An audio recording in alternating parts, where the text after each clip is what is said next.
there's such a real problem in terms of the economic situation of young African-American males. Exactly. I think that when you look at the statistics for today, you find that they represent a large element of the population whose unemployment is greater than any other area. And so not only is it the killing of African-American males, but it also has an aspect in terms of their economic deprivation and their social deprivation and et cetera. That's an excellent question.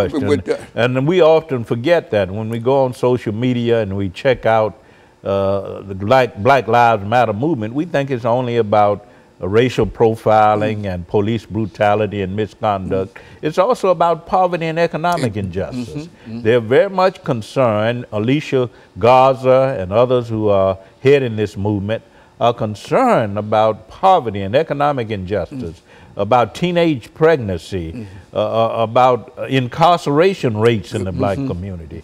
So it's a movement about the sacredness of black life, that black people must be concerned about black lives, that they must consider black lives sacred, and that the larger society and culture should also embrace this idea of the sacredness, the dignity and worth of black human personality. That's what it's about. Very good. And so however you look at it, whether we're talking about the immediate destruction of black life, or whether we're talking about a slow destruction of black life through the inability for most individuals to get work and create a situation where they are always at one another's throats and et cetera, that's all part of it. The treatment, part of it, in a real sense, of the young African-American male. Yes, it's not only about police brutality and racial profiling, it's about what happens internally in the black community, is that black people themselves